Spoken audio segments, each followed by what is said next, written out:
사도행전 1장 4절, 5절 그리고 8절 세 절을 읽도록 하겠습니다.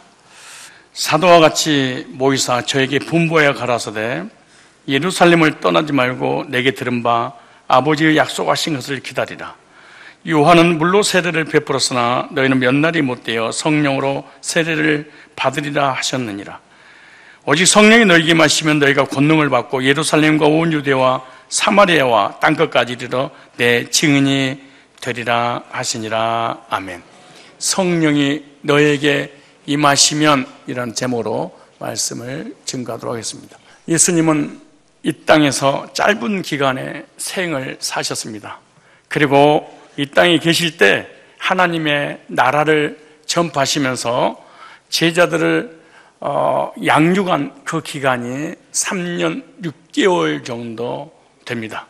그리고 우리의 모든 죄를 짊어지시고 십자가에 못 박혀 죽으시고 난 이후 3일 만에 사망 권세 깨뜨리시고 부활하셨습니다.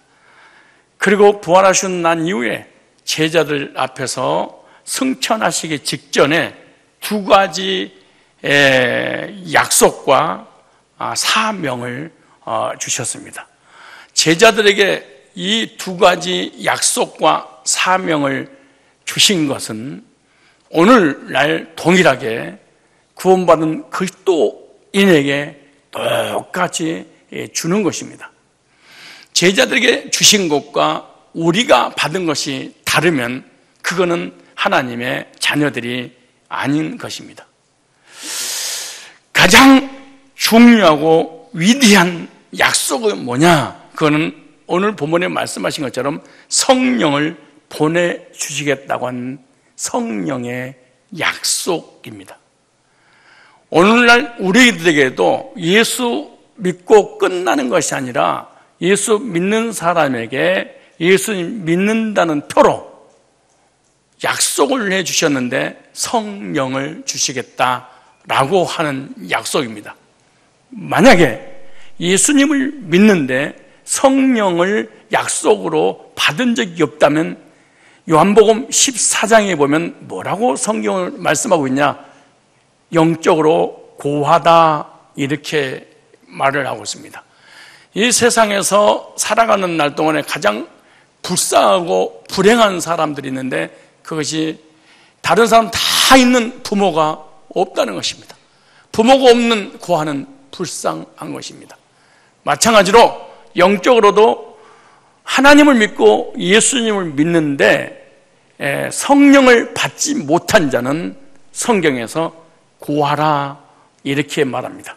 그런데 요한복음 14장 16절로 18절에 보면은 내가 너희를 고아와 같이 버려두지 아니하고 너희에게로 오는데 뭐라고 말씀하시냐 그러면은 다른 보혜사를 너희에게 주사 영원토록 너희와 함께 있게 하리니 그는 진리영이라 세상이 능히 그를 받지 못하나니 이는 그를 보지도 못하고 알지도 못함이라. 그는 너희는 그를 아나니 그는 너희와 함께 거하시며 또 너희 속에 계시겠습니다. 그래서 승천하시기 직전에 또 공생의 기간에 제자들에게 성령을 보내주시겠다고 약속을 하셨는데 이 약속은 이 지구상에서 그리스도인에게 주어진 가장 위대한 약속입니다.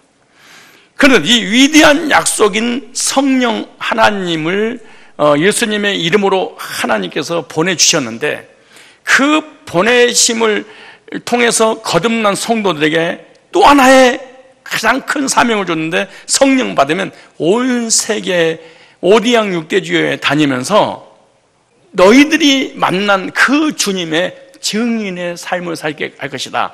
증인이 되리라. 하나님께서 우리에게 그리스도인에게 주신 것이 두 가지입니다. 성령, 그 다음에 사명. 구원받은 사람은 이 두 가지가 동시에 오는 것입니다. 나는 성령을 받았는데 증인의 삶을 살고 싶은 생각이 추호도 없습니다. 그리고 전하고 싶지도 않습니다. 이 사람은 성령 받은 사람은 아닙니다. 그냥 예수 믿고 영적으로 고하기 때문에 내가 만난 주님을 절대로 소개한다는 것은 불가능한 일입니다. 오늘 읽은 본문은 예수님께서 마지막 승천하기 직전에 제자들에게 주신 말씀인데 오직 성령이 너희에게 마시면 너희가 권능을 받고, 그게 무슨 말이냐? 예루살렘과 유대와 사마리아와 땅끝까지 내일이 이르러 증인되는데, 성령님이 임하는 역사와 성령이 오신 목적에 대해서 자세하게 기록해놨습니다. 성령이 오시는 목적이 정확하게 기록해놨는데 잘못 이해를 하게 되면 은사 쪽으로 풀어버린 게 한국 강단 오순절로 인하여서 완전히 대한민국, 아니 세계 교회가 망가져 버렸습니다. 그래서 오늘 이 말씀을 통해서 성령이 임하시면 성령 오신 목적이 뭐냐? 첫째, 예수님은 4절 5절에 보니까 성령을 기다리라 이렇게 말합니다. 뭐를 기다리라? 성령을 기다리라. 왜? 성령을 내가 보내주겠다. 그래서 1장 4절에 사도와 함께 모이사 그들에게 분부하여 그리시되 예루살렘을 떠나지 말고 내게 들은 아버지께서 약속하신 것을 기다리라. 성령은 어떤 성령이냐?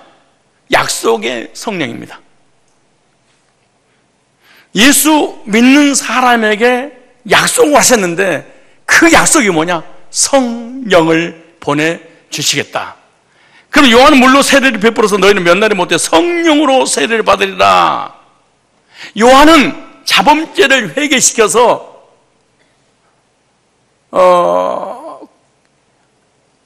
죄사함을 받으라고 그렇게 외쳤지만, 즉 도덕과 윤리적인 설교를 했지만, 성령이 오시면 성령 세례를 주시는데 복음을 통해서 성령 세례를 주실 것이다. 그래서 주님께서 우리에게 주신 가장 큰 약속, 돈이 아니에요, 명예가 아니에요, 건강이 아니에요, 권력이 아니에요, 세상 것이 아니에요. 뭐예요? 성령입니다. 그래서 주님께서 제자들에게 최후에 주시는 가장 위대한 약속, 성령 충만한 약속입니다. 이 약속은 제자들에게만 주신 것이 아닙니다. 어제나 오늘나 영원토록 동일한 약속이 있는데 예수 믿는 사람에게 주시겠다고 하는 약속이 성령의 약속이요 성령의 세례입니다. 그래서 초대교회 성도들은 이 약속을 기다리면서 성령 받기 위하여 오순절 마가의 다락방에 500명의 성도가 모였습니다. 그런데 이 약속이 믿어지지 않았던 사람들은 이 약속이 안 믿어지니까 예수님이 승천하시고 난 이후 50일째 되던 날 보내기로 약속했는데 30일이 돼서 40일이 돼서 49일째 되던 날 떠나버렸습니다. 그러나 끝까지 이 약속을 신뢰했던 120명의 성도들은 이 약속을 받고 거듭남의 역사를 체험하게 됩니다. 사도행 2장 1절 볼까요? 사도행 2장 1절에 오순절 날이 이미 이름에 아주 중요한 말씀입니다. 이것이 오순절이라든가 이런 그 알미니안주의하고 다른 점이 바로 여기 있습니다. 오순절 날이 이미 이름에 무슨 말이에요? 50일째 되던 날 성령을 보내있다고 약속하던 날 그 말입니다. 49일째는 안 됩니다. 40일째는 안 됩니다. 30일째 안 됩니다. 부르짖어도 안 됩니다. 금식에도 안 됩니다. 기도해도 안 됩니다. 하나님을 위해 생명을 건다고 해도 45일째 9일째 오지 않습니다. 성령은 50일째 돼야 됩니다. 50오순절 이름에 그들이 다 같이 한 곳에 모였습니다. 약속을 기다리기 때문에. 약속을 믿는 사람들을 기다렸겠죠. 약속을 믿지 못한 사람은 고난 오고 핍박이 오고 약속이 더디 온다고 그래서 다 떠나버렸죠. 호련히 하늘로부터 급하고 강한 바람 같은 소리가 있어 그들이 완전 온 집에 가득하여 마치 불의 혀처럼, 불이 아니에요, 불의 혀처럼 현상적을 얘기하는 거죠. 갈라진 것들 그들에게 보여 각 사람이 위에 하나씩 임하였더니 하나님께서 보내주시겠다고 하는 그 약속의 성령이 실제로 50일째 되는 날 오순절 마가 다락방에 오셨습니다. 그리고 마가 다락방에 모여있던 모든 성도들은 성령의 충만함을 받았습니다. 성령 충만함을 받으니까 나타나는 현상이 뭐냐? 하나님의 말씀을 복음을 막 선포하기 시작했습니다. 당당하게 생명을 걸고. 그래서 성령 받은 사람의 특징이 뭐냐? 내가 만난 주님을 소개할 수밖에 없습니다. 그런데 우리가 받은 성령은 잘못하면 오해할 수 있습니다. 안 받았는데 받은 것처럼. 자, 사도행전 2장 38절로 39절에 이렇게 말 성령 받고 난 이후에 그들이 이 말을 듣고 마음에 찔려 베드로와 다른 사도들에게 물어 이르되 형제들 우리가 어찌할까 하는 거는 베드로가 이르되 너희가 회개하여 각각 예수 그리스도 이름으로 세례를 받고 죄사함을 받으라. 그리하면 성령을 받으리니. 죄사함 어떻게 죄사함 받냐? 예수님을 믿으면 죄사함 받는다. 그럼 성령을 선물로 받으리니. 그래. 아, 성령은 어떤 분이냐? 죄사함 받게 하시는 분이구나. 그런데 교회를 다니는데 성령 받았다고 하는데 죄사함 받은 적이 없어요. 이 사람은 성령을 받은 게 아닙니다. 혹시 해서 성령의 은사는 임하셨지만 성령 세례는 오는 게 아닙니다. 그래서 성령 충만한 베드로가 설교하니까 성령께서 어떻게 역사하시냐? 3,000명, 5,000명 거듭나겠습니다. 하루에 3,000명, 5,000명 하나님 앞에 돌아오더라. 그래서 예수님이 오시는 그날까지 주님 앞에 나오는 모든 사람에게 예수 믿는 표로 성령을 약속해 주셨습니다. 성령 받으려면 어떻게 되냐? 예수님을 영접하고 죄사함 받아야 됩니다. 왜? 성령이 오신 목적이 죄 문제를 해결해 줬다고 믿어지게 하시려고 성령이 오셨습니다. 그래서 에베소서 1장 13절에 너희도 그 안에서 진리의 말씀 곧 구원의 복을 뭐하고? 듣고, 구원의 복음을 듣고 그 안에서 믿어 약속의 성령으로 인치심을 받았으니, 아, 복음을 믿을 때 성령께서 인치는 거지 복음이라고 하는 내용이 계약서가 없는데 도장을 찍는 불가능한 일이라는 거예요. 약속을 믿고 기도함으로 성령 충만 받는 저와 여러분이 되시기 바랍니다. 주님의 가장 위대한 마지막 약속은 성령의 약속입니다. 누가복음 11장 13절에 너희가 악할지라도 좋은 것을 자식에게 줄 줄 알거든 하물며 천부께서 너에게 성령을 주시지 않겠느냐 그래요. 우리의 기도 제목 성령입니다. 우리의 기도 제목 성령 충만인 것입니다. 우리가 기도하면 하나님 앞에 구하면 성령 충만 주신다고 약속했습니다. 성령 충만한 삶을 살기 위해서는 성령 충만 받기를 바랍니다. 두 번째, 성령이 임했어. 성령을 받았어. 그럼 어떤 일이 보냐? 권능을 가지고 오신다 그래 말이에요. 뭘 가지고 오셔? 성령이 오실 때는 그냥 오시는 것이 아니라 권능을 받고 이렇게 말합니다. 권능을 주시옵소서 이렇게 해서 받는 게 아닙니다. 성령이 오시면 가지고 들어오십니다. 산에 가서 산기도 하고 금식하고 새벽마다 부르짖으면서 능력을 주시오 뱀 지나가는 소리 한다고 그래서 권능이 임한 게 아닙니다. 다 속은 겁니다. 속은 겁니다. 이게 무당들한테 속고 사이비한테 속은 겁니다. 이단들한테 속은 거예요. 성령이 오시면 가지고 들어오십니다.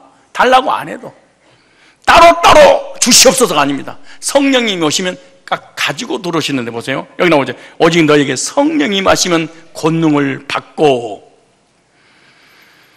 그래서 성령이 임하시면 나타나는 역사가 있는데 그것이 뭐냐? 권능을 받고 그래. 권능이 뭐냐? 권세와 능력을 얘기하는 거예요. 하나님께서 성령을 통해서 우리에게 권세와 능력을 주는데, 그런데 성경에서 가장 큰 능력이 뭐냐? 귀신 나가는 게 능력이 아니에요. 병 고치는 게 능력이 아니에요. 기자로가 넘어지는 게 능력이 아니에요. 입신하는 게 계시받고 총과 지옥을 왕래하는 게 그게 능력이 아니에요. 그런데 이것이 능력인 줄 알고 속은 거야, 기독교인들이. 성령 받아라! 그래, 왔다! 막 이런 게 아니에요. 성경에 오신 권사님들 보니까요, 이제 이 목사님이 불 받아라! 성령 받아라! 그러면 전부 다 버리고 이러는데 어떤 사람은 난 그런 사람 진짜 봤어요. 기동 같은 데 가면 막 거의 그러고 성령이 이런 데 오는 게 아니에요.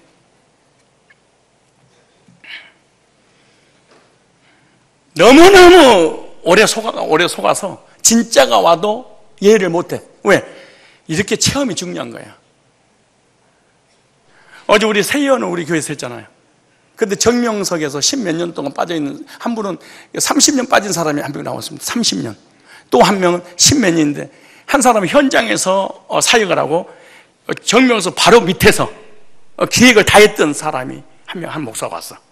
그래서 나하고 잠깐 대화를 나누는데 어떻게 어떻게 정명석이가, 어떻게 죄를 지고 보혜사고 하나님이고, 이게 어떻게 그렇게 믿어집니까? 내가 그랬어. 그랬더니, 목사님, 사실은 제가 감옥에 다닐 때 이미 방언, 환상, 음성, 계시, 이미 다 난 체험했습니다. 그러더라고. 근데 어떻게 그리 갔어요? 그랬더니 하는 말이 자기 속에 눈으로 직접 자기는 봤대. 이 목사님 개종하고 난 다음이니까 귀신이 네 안에 딱 들어오는 거에 자기 눈으로 봤대. 그리고 귀신 들어가서 자기하고 얘기도 다 했었대. 근데 이 사람이 하는 말에 뭐라고 하냐면 나는 다 나 예수님 이름으로 기도하니 감옥에 다니니까 예수님 이름 하니까 내가 방언하고 환상 보고 계시 받는 게 다 성령의 은사인 줄 알았대. 부처님 이름은 아무것도 아니잖아. 그러다가 전도를 받았는데 정명석 신도한테 전도를 받아서 그 JMS 본부에 갔더니 방언 못하는 사람이 가자마자 기도할 때 제일로 먼저 정명석 이름으로 기도한 게 아니고 거기 가서도 다 예수 이름 하는데 제일로 먼저 방언이 터지고 꿈, 환상, 계시, 음성 듣는 걸 기본이래. 입시라고 이런 건 전부 비일비지 않은 일이라는 거예요. 근데 거기 있는 사람이 다 공통점이 있대. 다 예수님이라고 하기 때문에 성령의 은사인 줄 안대. 그럼 여러분들한테 이렇게 할 거예요. 거기는 이단이니까 귀신 역사예요. 우리 정통이니까 성령의 역사예요. 성경 어디서 그게? 다 속은 거야. 무당이 하는 근데 더 기가 막힌 것은 예언기도 하는데 80% 이상이 맞아버리니까 문제라는 거야. 안 맞으면 괜찮은데 80% 이상이 예언기도가 맞아버리더래. 그래도 정명선이가 잘못됐다고 알면서도 나올 수 없대. 왜? 다 체험하고 응답 받아버려. 기도하면 응답이 오니까 이게. 너무너무 실제적이고 정난하게 구체적으로 응답이 와버린다는 거야. 못 나온다는 거야. 그럼 우리가 기성교회 다니면서 기도하고 응답받고 은사 받으니까 다 성령의 역사다. 그렇게 생각하면 안 됩니다. 신사도라든가 불교라든가 무당이라든가 이런데요, 은사 얼마나 충만한지 모릅니다.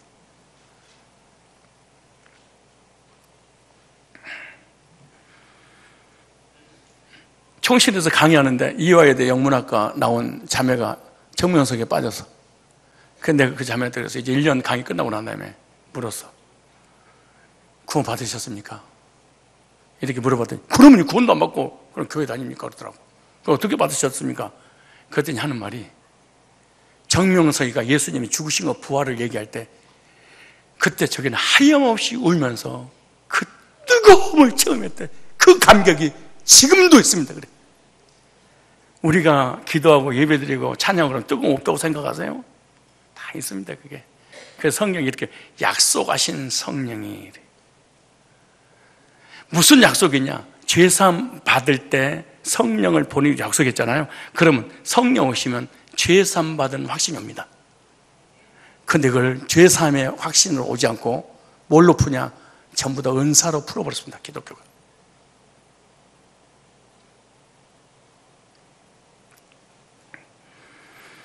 그래서 여기서 너희에게 성령이 임하시면 너희가 뭘 받고? 권능을 받고 그러잖아요.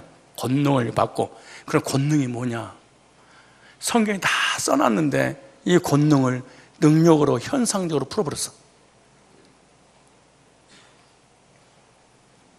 아니 본문에 자세히 써서 앞도 문맥만 읽어도 되잖아. 아니 앞도 문맥만 봐도 성령은 은사가 아니구나 이게. 이 권능이 뭐냐? 예수가 믿어지게 하는 것이 권능이에요. 권세가 뭐냐? 하나님의 자녀가 되는 권세. 이게 권세고 이게 능력이었구나. 그러니까 똑같은 성경인데 다 나름대로 해석해서 깎골로 풀어버렸어.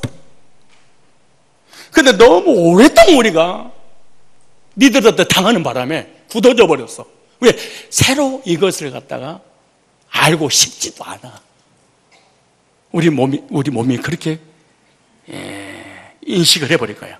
자, 그렇다면 이 능력이 뭐라고 그랬을까? 권능이 뭔가? 제가 요한복음 14장 얘기했잖아요. 성령이 오시면 진리 가운데 인도하실 것인데 내가 너희를 위해 십자가 못 박아 죽으시고 부활했다는 사실이 믿어지게 할 것이다. 그게 성령이야. 고린도전서 1장. 로마서 먼저 찾아보세요. 로마서 1장 16절에.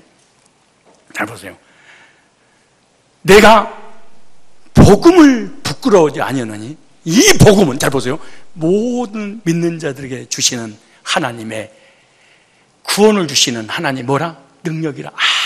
능력은 구원받게 하는 것이 능력이구나. 성령이 오셔서 나를 거듭나게 하시는구나.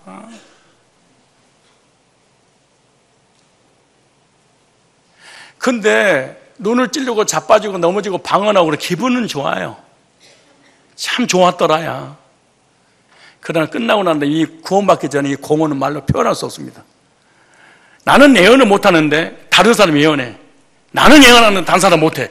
나는 계시를 못 받는 다른 사람 받아. 나는 기도응답 다른 사람 못 받는 나는 받았어. 그러면 우러러와서 존경을 받아서 와, 대단, 나하고 다르네. 이게 우월감을 갖게는 해줄 수 있어. 또 상대하고 위축되긴 할 수 있어. 그런 성령의 역사는 아니야. 성령이 오시면 첫 번째 하신 일이 뭐냐? 네 문제, 죄 문제 해결했어. 근데 왜 죄 사함받는 확신이 없냐? 이것이 안 믿어지는 거야. 누가 안 오니까? 성령이. 그래서 이렇게 고하라 그래. 우리 한국 사람 한국어 가고 미국 사람 미국어 가고 있잖아요. 성령이 내 안에 오셔서 예수가 믿어져서 거듭나서 구원받아서 네 구원받은 언어를 하게 만들어. 그래서 구원받은 언어는 똑같아. 언어가 참 내용이 똑같아. 왜? 그분이 오셔서 그분 얘기를 하게 하니까. 그런데 성령이 안 오시면 성령이 오셔서 의도하신 목적을 얘기 안 해. 내 얘기를 해. 미국 사람이 한국 오면 미국 얘기를 해. 미국 영어를 해. 우리 한국 사람은 미국 가도 한국어를 해. 하나님 백성은 언어가 통일이 돼버려. 복음으로.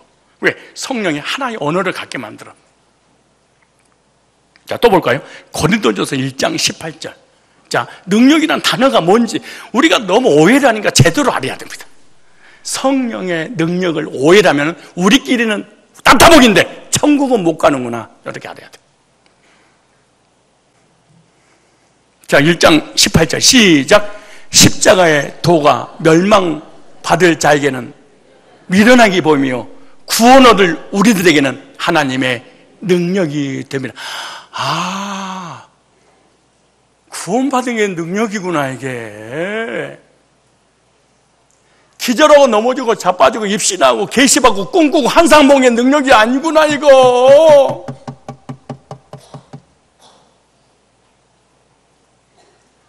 성령이 임하시고 그 성령을 통해서 능력이 임하지 않으면 죄사함 받은 확신, 구원의 확신, 천국의 확신 절대로 가질 수 없어요. 왜? 어떤 인간의 지식이나 인간의 지혜를 통해서는 죄사함 받고 구원의 확신이 오는 게 아니에요. 예수님의 보혈로 죄사함 받았다는 복음을 들을 때 마음에 정결을 먹고 죄사함 받게 되는 거예요. 여러분, 우리 속에 원죄와 자범죄 어떤 선행으로, 노력으로, 행위로, 종교의 힘으로 해결받을 수 있겠습니까? 양심상 원죄가 될 수 없는 것이.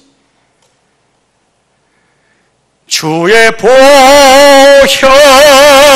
능력이 또다 주의 피 믿으오 주의 보혈 그 어린 양의 매우 귀. 근데 구원 안 받은 사람이 기축 하찮은 피로 다해. 하찮은 피로. 십자가의 도가 멸망받을 자에게 미련하게 보여 구원 얻을 우리들에게는 하나님의 능력. 구원이 능력받는구나. 어떻게 누가? 성령이. 성삼일체 하나님께서 역사하신 것이 구원인데 이것은 기초 정도가 아니에요. 여러분, 수학 공식이 기초입니까? 공식은 전부지. 영어 공식이 전부지 기초입니까?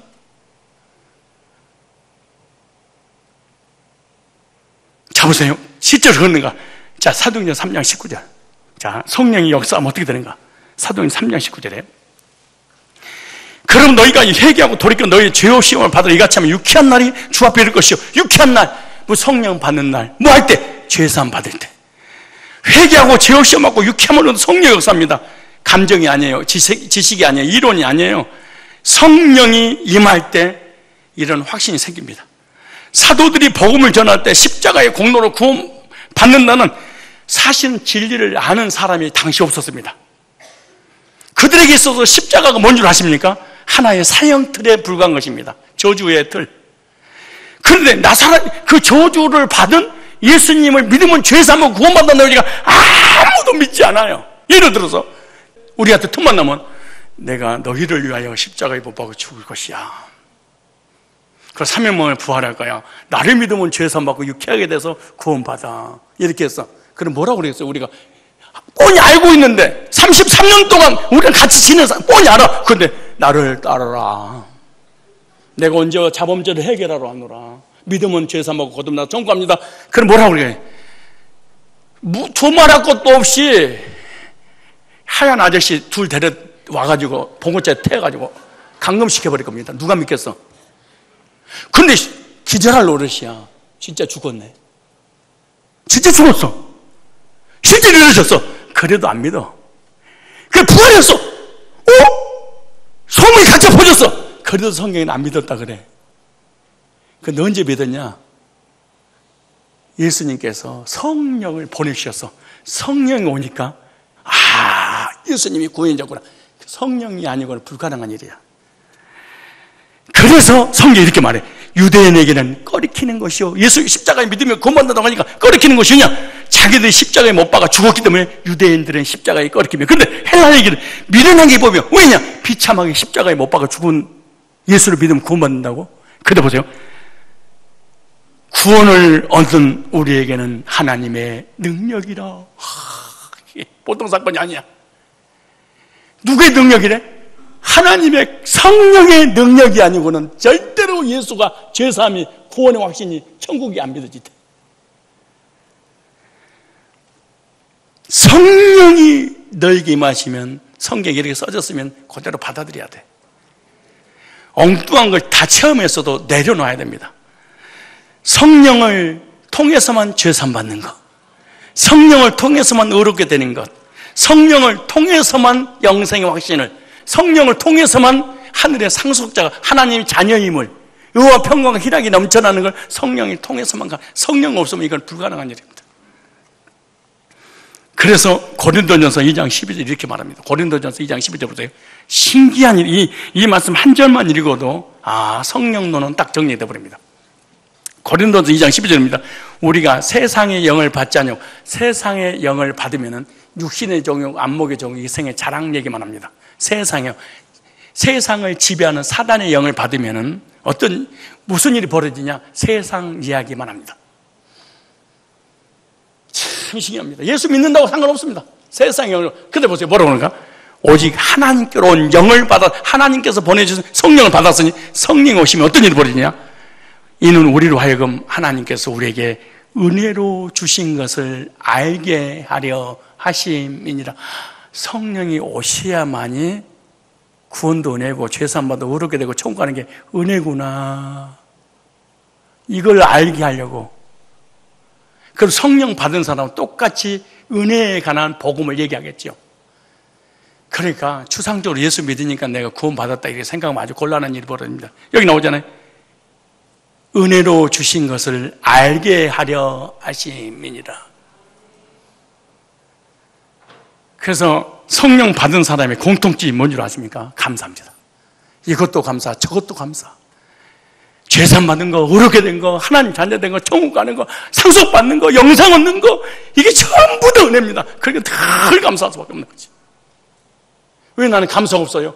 은혜로 주신 것이 아니라 노력의 대가로 받았어. 그래서 뭐예요? 이걸 세상의 영을 받았다 그래. 하나님의 영을 받은 게 아니야. 세상의 영을 받으면 세상을 쫓아 살아. 하나님의 영을 받으면 하나님의 것으로 좋아해. 마지막 세 번째. 성령의 권능을 받고, 그래서 뭐죠? 땅끝까지 이르러되 증인들아, 성령 오시면은 뭐 되리라? 증인. 무슨 말이에요? 성령 강림의 목적, 성령을 보내주신 목적이 뭐냐? 증인 되라고. 증인이 뭐예요? 보고 들은 것을 사실대로 말하는 것. 증인이 보고 들었는데 입 다물고 있어. 죄입니다. 오늘 저와 여러분들이 예수를 통해서 거듭나서 죄사함 받았다면 성령 받은 것인데, 성령 받고 구원 받았다면 증인의 사명이 있고 복음을 전할 책임이 있습니다. 예수님의 제자들이 오순절날 성령이 임하자 그들은 일제히 나가서 예수님의 십자가를 증거하기 시작했어요. 그리고 땅끝까지 이르러 증인의 삶을 살았습니다. 아, 구원받으면 내가 만난 주님을 소개하는구나.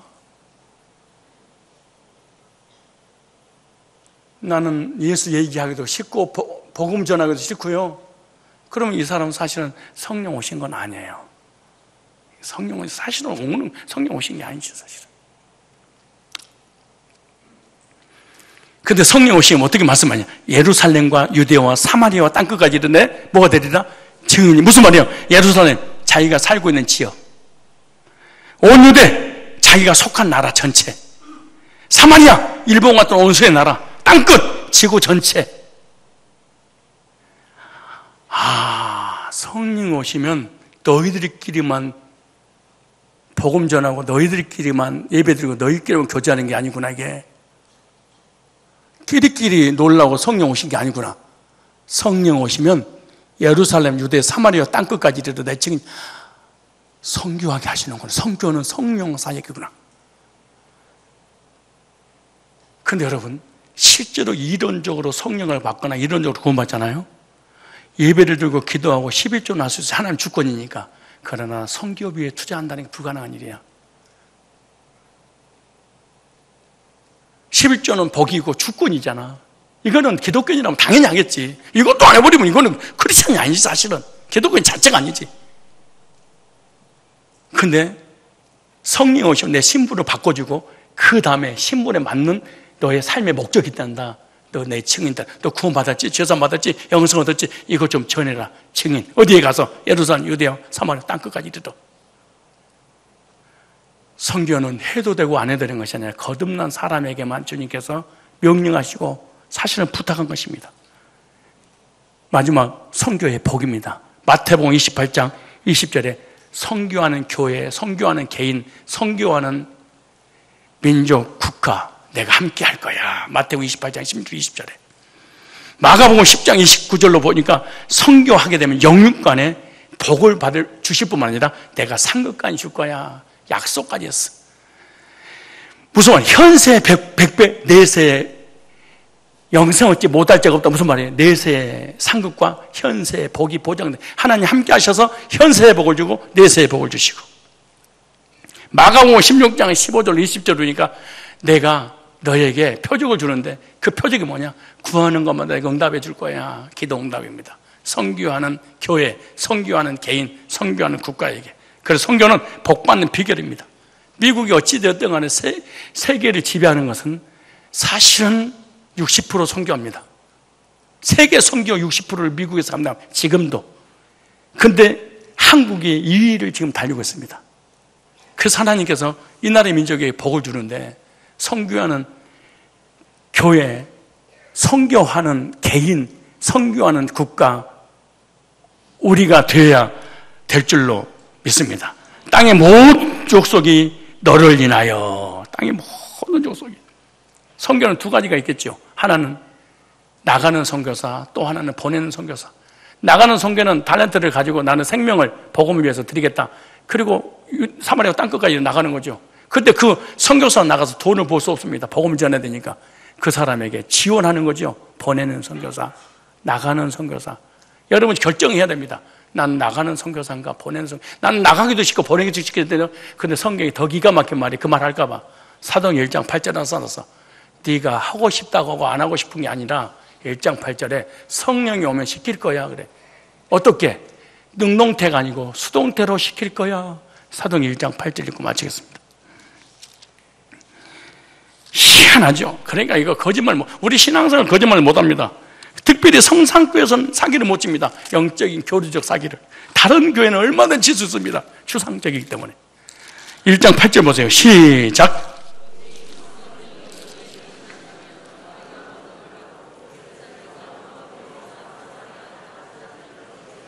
성령이 오시면 내 증인이 네가 되라 그러니까 명령하신 거예요. 수동태로 되리라 그러셨어요. 되어질 거다. 너 하고 싶어 미칠 거야. 누가 시키니까? 성령이. 그래서 성령이 안 오면은 꼼짝도 네 마음이 안 할 거야. 절대로 움직이지도 않을 거야. 성공에 관한 부분은. 근데 성령이 오시면 성령이 속에서 그 일을 하도록 할 거야. 예. 그러니까 교만할 것도 없고 우월감 가질 것도 없고 유직될 것도 없고. 나는 성령이 안 오셨으니까 성령 받는 일이 먼저 해야 되고, 성령 받아서 일하고 있다. 아, 내가 성령 받은 증거구나. 이렇게 나잖아요. 그 선교사가 성령의 사역이 누구를 통하여? 구원받은 성도를 통해서. 뭐 될 때? 증인이 될 때. 이게 사도행 1장 8절입니다. 성령을 받아라. 성령을 구원받게 할 거야. 구원받으면 구원받은 받게 한 그 예수님을 더 자랑하게 될 거야. 이게 어디 가서? 오디양 육대주 가서. 우리 교회와 여러분 개인과 이 나라의 민족이 복을 받았으니 복을 나눠줄 수 있는 선교의 비전을 갖고 선교사에게 동참하는 모두가 되시기를 주의 이름으로 축복합니다.